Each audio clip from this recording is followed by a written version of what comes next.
हाँ, तो भाई कैसे हो तुम सब? मुझे लगता है तुमने MgCl2 का फॉर्मेशन का वाला वीडियो देख लिया होगा और इसीलिए तुम ये वीडियो देखने आए आए होगे क्योंकि मैं उस पे बताया था कि तुमने अगर वो वीडियो देख लिया है तो ये Na2O का वीडियो भी ज़रूर ही देख लेना। तो चलिए शुरू करते हैं और इसमें हम देखेंगे कि इसका फॉर्मेशन कैसे होता है। ये क्लास 10 का इम्पोर्टेंट टॉपिक है भाई और एग्ज़ाम में अक्सर पूछ पूछ दिया जाता है और तुमको भाई बेसिक नॉलेज होना ही चाहिए कि कोई भी कंपाउंड का फॉर्मेशन कैसे होता है, NaCl का फॉर्मेशन कैसे होता है, MgCl2 का फॉर्मेशन कैसे होता है और फिर जब तुम 11 में जाओगे तो उसमें पाई बॉन्ड होता है और कितना सिग्मा बॉन्ड होता है, ये सब निकालने के लिए आता है। तो अभी उतना हम नहीं जाएँगे तुमको भाई लग रहा है कि ये भैया क्या बता रहे हैं भाई। तो चलो इसे हम देखते हैं। देखो, तुमको हम पहले ही बताए थे कि तुम सबका एटॉमिक नंबर याद कर लेना। तुम सबका क्या करना? एटॉमिक नंबर याद कर लेना।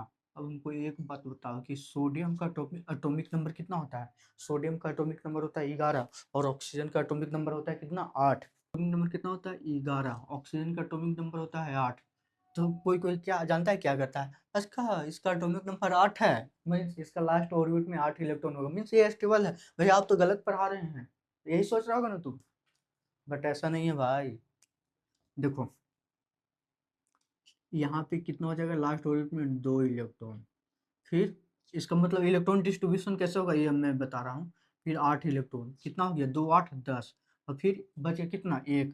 तो 1 यहाँ चल गया, समझ रहा है? फिर यहाँ पे फर्स्ट ऑर्बिट में कितना हो जाएगा? 2 इलेक्ट्रॉन। अब बच गया कितना? 8 में से 2 घटाओ कितना बच गया? 6। मीन्स इसको स्टेबल होने के लिए हमें कितना इलेक्ट्रॉन देना पड़ेगा? अगर हम इसे 2 इलेक्ट्रॉन दे दें तो ये स्टेबल हो जाएगा।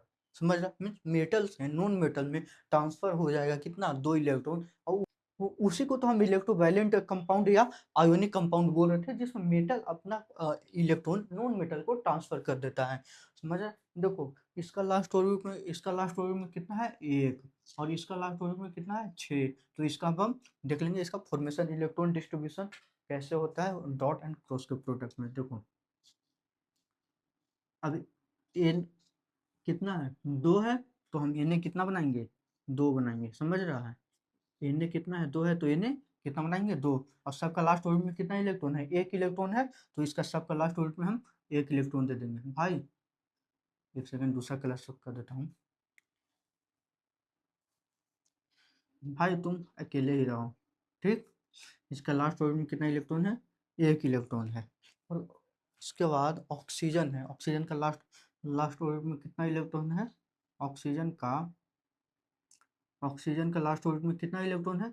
6 इलेक्ट्रॉन है। 1 2 3 4, ठीक? 5 6। अगर इसके पास 2 इलेक्ट्रॉन आ जाए तो ये कैसा हो जाएगा? कैसा होगा? कैसा हो जाएगा जी? ये स्टेबल हो जाएगा ना? ये स्टेबल हो जाएगा तो ये क्या करेगा? ये जो मेटल है अपना इलेक्ट्रॉन यहाँ से ट्रांसफर करेगा। ले भाई तुम ही ले ले, ठीक? और ये अपना इलेक्ट्रॉन यहाँ से ट्रांसफर करेगा। ले भाई तुम ही ले ले। समझ रहा है? अपना सोडियम अपना एक सोडियम अपना 1 इलेक्ट्रॉन ट्रांसफर करेगा। अब उसके बाद फिर क्या करेगा? दूसरा सोडियम यहाँ पे इलेक्ट्रॉन ट्रांसफर करेगा, ठीक? यहाँ पे एक सोडियम ही अपना इलेक्ट्रॉन ट्रांसफर करेगा, यहाँ से एक सोडियम अपना इलेक्ट्रॉन ट्रांसफर करेगा। और हम बताए थे कोई भी अगर कंपाउंड रहे, अगर इलेक्ट्रॉन को डोनेट करता है तो उसके ऊपर क्या चार्ज आता है? क्या चार्ज आ जाता है? पॉजिटिव पॉजिटिव चार्ज आ जाता है। और वही अगर इलेक्ट्रॉन को गेन करे तो उसके ऊपर नेगेटिव चार्ज आ जाता है। समझ रहा है? तो इसका देखो ये कैसा बन जाएगा? Na Na देखो एक ही कंपाउंड को मीन्स एक ही इलेक्ट्रॉन को क्या कर रहा है? डोनेट कर रहा है तो इसके ऊपर प्लस होना है Na प्लस। और ये कितना अमाउंट में है? 2, ठीक? और फिर ऑक्सीजन को हम कैसे बनाए थे? 1 2 3 4 5 6 और यहाँ से ये 2। ये कितना है? 1 है।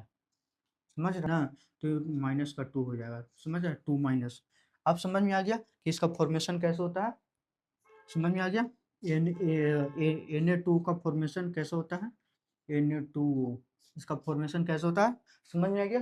कोई भी दिक्कत? भाई कितना आसान है यार। तुम 1 2 कंपाउंड और बना लेगा ना तुमको एकदम आसानी से समझ में आ जाएगा। तो ये वीडियो कैसा लगा हमें कमेंट में ज़रूर बताइएगा और अगर ये वीडियो आपको पसंद आया हो तो इसको लाइक कीजिएगा। और मुझे लगता है जो भी आपका फ्रेंड होंगे आपके जो क्लास 10 में जिनको इस बार एग्ज़ाम देना है उसके लिए ये ज़्यादा इम्पोर्टेंट है और नहीं भी एग्ज़ाम देना है तो उनके लिए भी इम्पोर्टेंट है। और ये बेसिकली सब क्लास के लिए जो क्लास 8 का हो गया, 9 का हो गया, 10 का हो गया, सबके लिए इम्पोर्टेंट है। तो ज इस वीडियो को ज़्यादा से ज़्यादा शेयर कीजिएगा अपने दोस्तों को और इस वीडियो को लाइक कीजिएगा और चैनल को सब्सक्राइब कीजिएगा ताकि ऐसे ही इन्फॉर्मेटिव वीडियो और एजुकेशनल वीडियो आपको चैनल पे आते रहें। तो दैट्स ऑल फॉर टुडे।